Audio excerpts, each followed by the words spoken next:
नमस्कार मित्रांनो, सुस्वागतम. महिला दिनानिमित्त आज सर्व मैत्रिणींना खूप खूप शुभेच्छा. तर आजच्या मुरंबा या मालिकेच्या भागामध्ये आता मात्र मीरा ही बाहेर आता आलेली असते आणि ती आता मुकादमांच्या घरी येते. मुकादमांच्या घरामध्ये एंट्री केल्यानंतर ती आता माहीला फोन करते. माही इतकी खुश होते आणि बरं झालं तू आली. तेव्हा आता धावतच माही बाहेर येते आणि आता मीराला घट्ट अशी मिठी मारते आणि मीराला म्हणते की बरं झालं तू इथे आलीस. आणि दोघी आता इतक्या खुश होतात. फायनली आज आपण दोघे भेटतोय. मीरा विचारते की कशी आहे माहीस तू. तेव्हा माही म्हणते की अगं बस ना, मी तर बरी आहे. म्हणून त्या दोघी तिथे बाहेरच बसतात. मीरा म्हणते की अगं गेले काही दिवस मी माझ्या कामामध्ये बिझी होते, मला तुला नाही भेटता आलं, परंतु मी ठरवलं होतं की काही जरी झाले तर हे सर्व काही स्वतः तुझ्याकडे घेऊन येईल आणि तुला भेटेल. तेव्हा आता माही म्हणते की मीरा यार बरं झालं तू आली. अगं तू किती खरंच म्हणजे ऍडजस्ट करते आणि जर तुला म्हणजे बरं नव्हतं, तुला यायला जमत नव्हतं तर तू कुणाचे करतरे पाठवून द्यायचे होते गजरे, कारण मीरा आता सगळ्यांसाठी गजरे घेऊन आलेली असते. मीरा म्हणते की अगं माही पण मला तुला भेटायचं होतं आणि त्या निमित्ताने मला तर येता आलं. तेव्हा ते ऐकून आता माही खुश होते आणि सो क्यूट आणि सांग तू कशी आहेस, बरं बरी आहेस ना. मीरा म्हणते की हो एकदम छान. घरी सगळेजण कसे आहेत ते सांग बरं. मीरा म्हणते की हो सगळेजण ठीक आहेत, पण एक प्रॉब्लेम झाला, परंतु माझा पूर्ण विश्वास आहे की सगळं काही ठीक होईल. माझी देवी आई देवावर पूर्ण माझी श्रद्धा आहे. तेव्हा आता माही म्हणते की मीरा यार अगं तू खरंच किती प्रत्येक गोष्टीमध्ये पॉझिटिव्ह असते. मला तसं नाही जमत, म्हणजे मला तुझ्यासारखं असं राहतच येत नाही अगदी ठामपणे. तेव्हा आता मीरा म्हणते की माही तुझी ही द्विधा मनस्थिती मी समजू शकते आणि मला हे सुद्धा माहिती आहे की तू आता कोणत्या परिस्थितीतून जाते, पण तुला एक सांगू की संसारामध्ये अशा गोष्टी घडतच असतात. परंतु अगं माही तू कर्तृत्ववान आहे. तू अक्षयची काळजी घेते, या घराची काळजी घेते. सून म्हणून तू या घराच्या प्रत्येक जबाबदाऱ्या पार पाडतेस. नक्की तुझी या द्विधा मनस्थितीतून सुटका होईल. देवी आईच तुला मार्ग दाखवेल आणि अंबाबाई सदैव तुझ्या मागे अगदी प्रेरणा देत राहा. म्हणूनच मी तुझ्यासाठी एक शक्तीचं असं प्रतीक घेऊन आलेले आहे. म्हणून ती आता आपल्या थैलीमध्ये म्हणजे त्या छोट्याशा पाऊचमध्ये जे काही आता देवी आईची मूर्ती आहे मूर्ती दाखवते. तर माही आता ती मूर्ती पाहून खुश होते आणि खूपच सुंदर आहे असं म्हणते. तेव्हा मीरा म्हणते की हो मूर्ती बरोबर तुला हे गजरे सुद्धा. त्यावर आता माही ते गजरे घेऊन थँक्यू मीरा असं म्हणते. आणि तुला माहिती आहे का आज मात्र आम्ही वुमन डे हा सेलिब्रेट करतो. अगं तू सुद्धा आमच्या सोबत आतमध्ये चल ना. त्यावर आता मीरा म्हणते की अगं खरंच मला तुझ्या बरोबर आत यायला आवडलं असतं, पण माझ्याकडे खरंच वेळ खूप कमी आहे. तेव्हा आता माही म्हणते की अगं असं काय करतेस तू, बघ ना अगं मी इकडे मुकादमांच्या घरी जेव्हापासून आले तेव्हापासून खूप काही शिकले आणि तुझा विश्वास बसणार नाही की मी काय काय शिकले. चल बरं मी तुला कॉफी बनवून माझ्या हाताने देते आणि तुला माझी हातची कॉफी कशी लागते ते सांग मला. त्यावरती आता मीरा म्हणते की अगं खरंच येईल मी कधीतरी, आता मात्र मला जावं लागेल आणि तुला मात्र महिला दिनाच्या खूप खूप अशा शुभेच्छा. तेव्हा माही सुद्धा मीराच्या हातामध्ये हात देते आणि थँक्यू असं म्हणून मीराला सुद्धा ती आता महिला दिनाच्या खूप खूप शुभेच्छा देते. दोघे एकमेकींना थँक्यू बोलतात आणि बाय करून एकमेकींना जेव्हा ते भेटून जातात तेव्हा माहीला आता खूप आनंद होतो. आणि त्यानंतर आता माही ही आतमध्ये येते. माही आतमध्ये आल्यानंतर अक्षय म्हणतो की अगं तू तयार पण झालीस रमा. तर माही म्हणते की हो माझं आवरलेलं आहे आणि तो आता माहीच्या हातामध्ये तो देवी आईची मूर्ती पाहतो. तर देवी आईची मूर्ती बघून त्याला सुद्धा ती मूर्ती खूप आवडते. तर अक्षयला तर रमा म्हणते की तुम्ही जा लवकर तयार होऊन या. म्हणजे माही अक्षय आत जातो. तेव्हा आता माही ती देवी आईची मीराने दिलेली मूर्ती आहे तर त्या मूर्तीकडे एकटक पाहते. तेव्हा आता मूर्तीला बघून तिच्या डोळ्यामध्ये खरंच पाणी येतं, कारण ती मूर्ती असतेच इतकी सुंदर. त्यानंतर आता माही सर्वांना गजरे देते, म्हणजे आजीला सुद्धा, सीमाला, नैनाला सगळ्यांना गजरे देते. पार्वती आजी सर्वजण आता एकत्र हॉलमध्ये बसलेले असतात आणि तो गजरा आपल्या डोक्याला पाहून म्हणते की खरंच किती वर्षातून मी गजरा माझ्या डोक्याला आज लावला. तेव्हा आता तो केसातील गजरे पाहून माही सर्वांना म्हणते की खरंच तुम्हाला गजरे खूप छान दिसतात आणि खुशून म्हणते की माझी मैत्रीण गजरे घेऊन आली होती. आपली मयुरी सुद्धा खूप छान असे दिसत असते, अगदी नऊवारी साडी, गजरे तो अंबाडा, अगदी छान अशी माही, नैना ह्या सगळेजण एकसारख्या नटलेले असतात. तेव्हा आता माही म्हणते की आज महिला दिनानिमित्त मला सगळ्यांना काहीतरी सांगायचं आहे. म्हणजे मला असं वाटतं की महिला दिन हा बायकांनी नाही तर पुरुषांनी साजरा करायला हवा. त्यांच्या आयुष्यामध्ये असणाऱ्या प्रत्येक स्त्रीसाठी, जी स्त्री त्यांच्याबरोबर नेहमी त्यांच्या बरोबर असते, त्यांच्या सगळ्या काही प्रॉब्लेम्स मध्ये आणि त्या प्रत्येक पुरुषाच्या पाठीमागे ती खंबीरपणे उभी राहते, त्यासाठी त्या पुरुषांसाठी आई, बहीण, मुलगी, बायको म्हणजे गर्लफ्रेंड या प्रत्येकीसाठी म्हणजे हेच बघा की बायकांच्या वेंदळेपणाबद्दल तर पुरुष किती सहज असं चार चौघामध्ये बोलून जातात, त्यांना नावं ठेवतात आणि म्हणून काय आपण बायका त्यांना लगेच उलट असं नाही बोलत, त्यांचा रागराग आपण नाही करत किंवा आपला नवरा किंवा आपला मुलगा घरात कसं काम करत नाही असं चार चौघामध्ये नाही जाऊन सांग. आपला नवरा जर दुसऱ्या मुलीला मेसेज करत असेल तर आपण असं चार चौघामध्ये जाऊन त्याचा आपण नाही करत. दोन बायका आणि त्यांच्यामध्ये अडकलेला बिचारा नवरा याच्याबद्दल खरंच लोक किती असं सहजपणे जोक करतात. तेव्हा आता माहीचं हे सर्व बोलणं अगदी शांतपणे सर्वजण ऐकत असतात. काहींना हसू येत असतं आणि काही जण अगदी आनंदाने ऐकत असतात. सर्वांना आता माहीचं कौतुक वाटतं. तेव्हा आता माही म्हणते की एक बाई आणि दोन पुरुष या विषयावर जोक करताना खरंच आपण कोणाला ऐकलंच का? भावाने कुठे जायचं, कधी जायचं, कुठे जायचं आणि कोणत्या रंगाचे कपडे घालायचे, किती वाजता घरी यायचं असे कोणती बहीण ठरवते का? जसा एखादा भाऊ आपल्या बहिणीबद्दल ठरवतो. उच्च शिक्षण घेऊन सुद्धा आपल्या नवऱ्यासाठी, आपल्या संसारासाठी, आपल्या घरासाठी आपली आवड असतानाही नोकरी सोडणाऱ्या ज्या बायका असतात तितके पुरुष असतात का? किती पुरुषांच्या मनात ह्या गोष्टी येतात आणि त्यांना आपल्या बायकांसाठी हे करावंसं वाटतं. उलट एखादा दिवस आराम करण्यासाठी माहेरी जाते तर त्यात सुद्धा यांना प्रॉब्लेम येतो. काम झाले, मूड नाही म्हणून थोडीशी चिडचिड झाली, रागराग झाला तर आपण काय म्हणतो, खरंच किती वाईट बाई आहे. तेव्हा मात्र आता आपल्या आबीचे डोळे भरून येतात कारण त्याला आता त्याच्या आरतीची आठवण आलेली असते. तेव्हा आता माही पुढे म्हणते की जर हेच पुरुषांच्या बाबतीत झालं तर लगेच म्हणतात बाई त्याच्या मागे किती काम असतं, किती टेन्शन असतं, किती थकून येतो तो, त्याची चिडचिड होऊ शकते, आपण समजू शकतो, त्याला समजून घ्यायचं.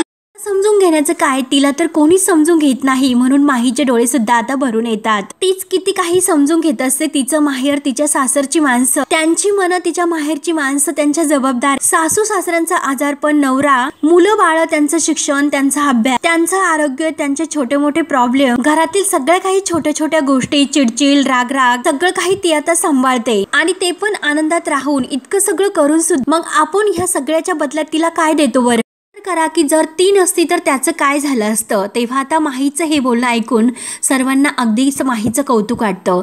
आपल्या आबीचे तर डोळे भरूनच येतात कारण त्याला समजलेलं असतं की आपली आरती नाही तर आज मात्र आपली काय अवस्था होते, तीच आपल्या आयुष्यामध्ये नाही आणि तीच जर असते तर आपलं खरंच किती आयुष्य सुंदर असतं. तेव्हा आता शशिकांत तर माहीच्या ह्या बोलण्यावर जोराने टाळ्या वाजवतो. आभी डोळ्यातील पाणी पुसून टाळ्या वाजवतो. शशिकांत म्हणतो की खरंच क्या बात है रमा, हे विचार आहे का आमच्या बद्दल आणि तुला खरंच असं वाटतं का पुरुष असे वागतात म्हणून तुमच्याशी? आणि सीमा तुला सुद्धा हे वाटतं ना की जिला हे वाटतं हे मग तू सुद्धा हिच्या मुद्द्याशी सहमत आहे ना? तेव्हा मात्र आता शशिकांत नेमकं काय म्हणतो याचा अर्थ सीमाला सुद्धा कळत नसतो. शशिकांत म्हणतो की बोल ना सीमा, अगं बोल, म्हणून तो आता खूप असा जोरात ओरडतो की सीमा बोल. तेव्हा मात्र आता सीमा खूप घाबरते आणि आता रमा सुद्धा अगदी टणकन उडी मारते, ती सुद्धा खूप घाबरते, तिचा सुद्धा खूप असा थरकाप होतो. शशिकांत आता खूप असा भडकलेला असतो. त्यानंतर मात्र आता इकडे रमा ही आपल्याला त्या जेथे बांधलेला आहे तिथून सोडवते आणि ती आता वाचवा येथून मला कोणीतरी मदत करा, हेल्प करा म्हणून आता जोरजोराने दरवाजा वाजत असते. तेव्हा मित्रांनो आपल्या रमाची अवस्था खूप बिकट झालेली असते आणि ती खूप आता कोणीतरी मदतीला यावं म्हणून खूप रडत असते. तेव्हा आता तिला त्रास सुद्धा खूप होत असतो आणि जोरजोराने खोकला सुद्धा खूप येतो. तिचा अगदी घसा कोरडा पडलेला असतो आणि तिची तिकडे चाललेली अवस्था पाहून इकडे मात्र साईला ते सगळं काही आता स्वप्नामध्ये दिसतं आणि तो नक्की माझी श्रद्धा काहीतरी टेन्शन मध्ये आहे, नक्की तिला काहीतरी त्रास होतो, ती कोणत्या तरी संकटात आहे याची जाणीव मात्र आता इकडे साईला होतो आणि साई आता जोरात श्रद्धा असे म्हणून लगेच झोपेतून उठतो. तेव्हा माई धावतच येतात आणि साईला विचारतात की काय रे, काय झालं बाळा, तू असं का करतोस, नक्की काय झालं तुला?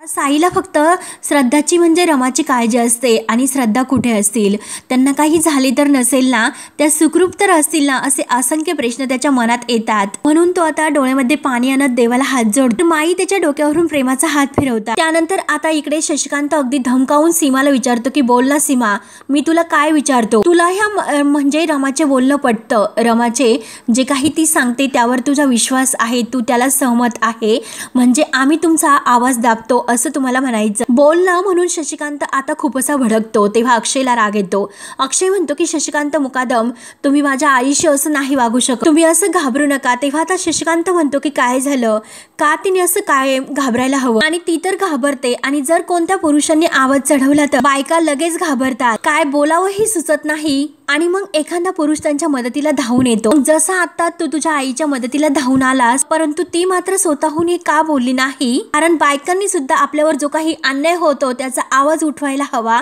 हे आता शशिकांतला सर्वांना दाखवून द्यायचं असतं। त्या दाखवतात की पुरुष आपला आवाज दाबतात। मग अगं सीमा उठ आणि तुझ्या स्वतःच्या मनात जे काही आहे ते बोल ना।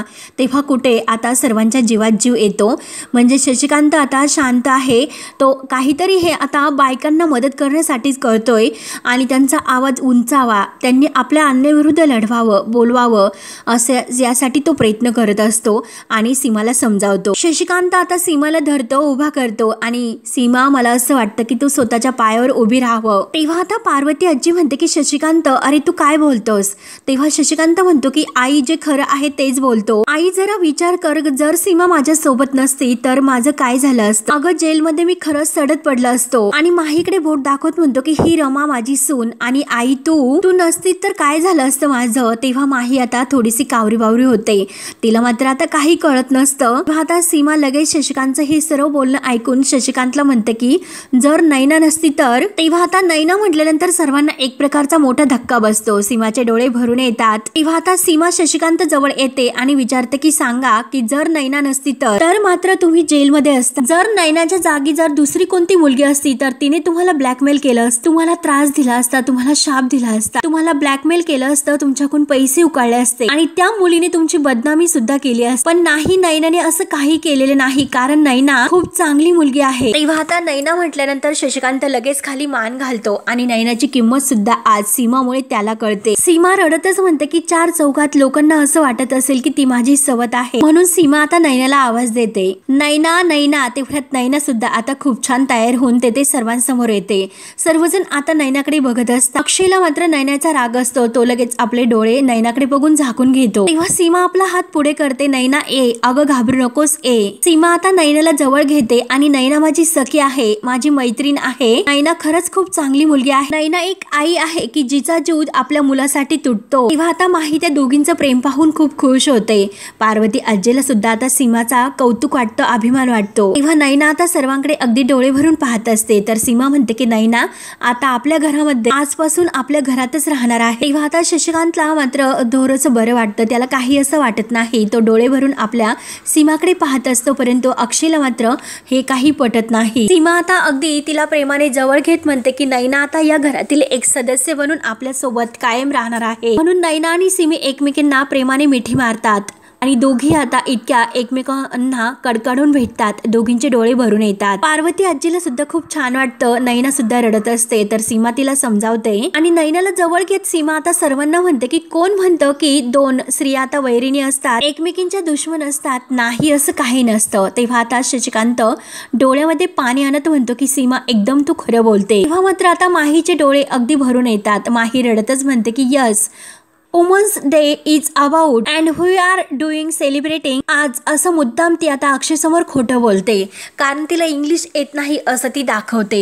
तेव्हा आता डोळ्यातील पाणी सुद्धा पुसते। तेव्हा आता अक्षय खूप खुश होऊन म्हणतो की वा, माझी इंग्लिश बोलणारी मिठू, असं नसतं ते। आणि सर्वांना आता खूप असं हसायला येतं। तर अक्षय जे काही आता माहीला म्हणायचं असतं ते म्हणून दाखवतो, we all are going celebrate woman day together, असं तुला म्हणायचं आहे हो की नाही? तेव्हा आता माही मुद्दा म्हणते की हो हो, तेच ते मला म्हणायचं होतं। तेव्हा आता सर्वांना खरंच खूप गोड हसायला येतं। नैना आणि सीमा या दोघींचं प्रेम पाहून माहीला खूप असा आनंद होतो।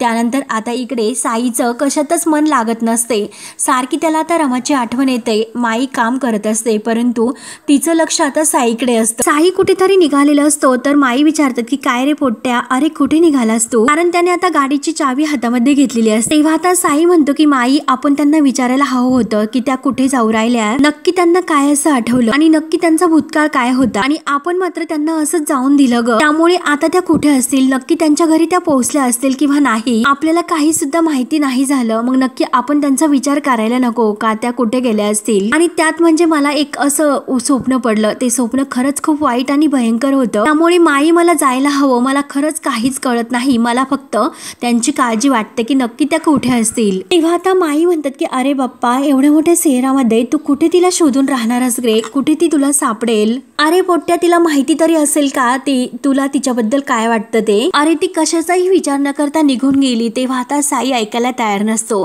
साई म्हणतो की हे बघ माई, जोपर्यंत त्या मला सुखरूप आहे हे नाही कळत तोपर्यंत मला चैन नाही पडणार. म्हणून आता साई रमाला शोधायला निघून जातो. त्यानंतर आता इकडे माही सर्वांना सांगत असते की रोज बायका आपल्या पुरुषांना टाय बांधून देतात, हातामध्ये त्यांचा हॉलेट आणून देतात. त्यामुळे आज मात्र वुमन्स डे निमित्त सगळ्या पुरुषांनी बायकांना फेटा बांधून द्यायचा. म्हणून सर्व बायका आता खुर्चीवर मस्त तोऱ्यात बसलेले असतात. तेव्हा हे ऐकल्यानंतर सर्व बायकांना खूप असा आनंद होतो, पार्वती आजीला सुद्धा. आणि जो पुरुष सर्वात अगोदर फेटा बांधून देईल तो आजच्या ह्या स्पर्धेचा विनर असेल. तेव्हा आता सर्वजण पुरुष लगेच खुश होतात आणि सर्व बायकांना फेटे बांधायला सुरुवात करतात. काका हे आजीला फेटा बांधतात. श्रीकांतला मात्र काही फेटा बांधायला येत नसतो. तो आता सीमाचे तोंडच बांधत असतो. अभिने मात्र आता ह्या मयुरीला खूप छान फेटा बांधलेला असतो. तेव्हा माही अगदी खुश होऊन हे सर्व पाहत असते आणि नैना सुद्धा. तेव्हा आता आपले काका म्हणजे रमाकांत काका आजीला छान असा अगदी मस्त फेटा बांधतात, अगदी रुबाबदार. आणि मयुरीला सुद्धा आता अभि खूप छान फेटा बांधतो. तेव्हा मात्र आता शशिकांतला जमत नाही तरी सुद्धा तो सगळ्यांच्या अगोदर फेटा बांधतो आणि माझे झाले असे म्हणतो. मी जिंकलो असे हात वर करून बोलतो. मात्र आता अभि म्हणतो की क्वालिटीच्या बाबतीत आम्ही जिंकलो. तेव्हा आता शशिकांत पार्वती आजीला म्हणतो की आई, मला आज तुला काहीतरी सांगायचं आहे, कारण आजपर्यंत तू हे सगळं काही घर सांभाळलंस, बिझनेस सांभाळला, या सगळ्यासाठी आई तुला सलाम. म्हणून तो डोक्याला हात लावून आईला खरंच सलाम करतो. पार्वती आजी अगदी खुश वाव असं म्हणते. तेव्हा माही सुद्धा आता पार्वती आजीला सलाम करते. तेव्हा आता रमाकांत काका म्हणतात की हो आई, खरं आहे, कारण असे म्हणतात की मुलांसाठी त्यांचा खरा हिरो त्यांचा बाबा असतो, परंतु आमच्यासाठी मात्र खरी हिरो तूच आहे, आमचा आदर्श तू आहे. मला हे सगळं नसेल जमलं, परंतु प्रभावापर्यंत पोहोच कसं जायचं आणि तिथपर्यंत टिकून कसं राहायचं हे तू मला शिकवलं, मग त्यासाठी माझ्याकडून सुद्धा तुला सलाम. तेव्हा पार्वती आजी खूप खुश होते आणि पार्वती आजी खुश म्हणते की आज काय तुम्ही मला रडवणार आहात का? तेव्हा आता अभि म्हणतो की नाही, मला ताईचं सुद्धा कौतुक करायचं. तेव्हा आता मयुरी तर आश्चर्याने विचारते की काय अभि माझं? अभि म्हणतो की हो तुझं. म्हणजे आम्ही भावंड काही प्रेमात आणि सुखात नांदलो असं नाही, आम्ही एकमेकांशी खूप असं भांडायचो आणि हिच्या सुद्धा आमच्या विरुद्ध खूप काही असे तक्रारी आहेत, परंतु आता मात्र या स्टेजला ताई जी काही तिची लाईफ सेट करण्याचा प्रयत्न करते, स्वतःच्या पायावर उभं राहण्याचा ती प्रयत्न करते. त्यामुळे ताई तुझ्या या जिद्दीसाठी तुला सुद्धा सलाम. तेव्हा मयुरी आता खुश होऊन अभिला थँक्स असं म्हणते. तेव्हा आता लगेच शशिकांत खुश होऊन म्हणतो की सीमा, तू तर माझा कस्तुरी मृग आहेस. तेव्हा आता मयुरी म्हणते की काय? तर शशिकांत म्हणतो की म्हणजे असं, कस्तुरी मृगाला स्वतःलाच माहिती नसतं जो काही सुगंध येतो तो कुठून येतो ते, परंतु तो सुगंध मात्र कस्तुरी मृगाच्या बेंबीतच असतो आणि आपण मात्र त्या कस्तुरी मृगाच्या प्रवाहाने त्यांच्या रानावर भटकत असतो आणि तो सुगंध शोधत असतो. की सुगंध कुठून येतोय ते शोध. आणि जेव्हा मला कळलं म्हणून तो सीमाकडे बोट दाखवत म्हणतो की सुगंध हा समोरच्या व्यक्तीतच आहे आणि त्याबद्दल सीमा खरंच खूप थँक्स तुला. माझ्यासारख्या माणसांना तू सांभाळून घेतलं आणि हे बघ ना, अगं आपल्याला मुलं झाली आणि मुलांना सुद्धा मुलं झाली, मी काही सुधारलो नाही. माझ्यासारख्या विक्षिप्त आणि विचित्र माणसाला तू मात्र माणसात आणलं, या सगळ्यासाठी सीमा तुला सलाम. तेव्हा माही सुद्धा आता खूप छान अशी खुश होते. तेव्हा आता सीमा खुश म्हणते की काय बोलतात तुम्ही हे सर्व. तेव्हा आता सर्वांना खूप असा आनंद होतो आणि सर्वजण खूप खुश होतात. तेव्हा मित्रांनो, हा भाग येथे संपतो. पुढे काय काय होतं हे पाहण्यासाठी आपल्या या मुरांबा मालिकेचे अपडेट्स नक्की बघत राहा. धन्यवाद.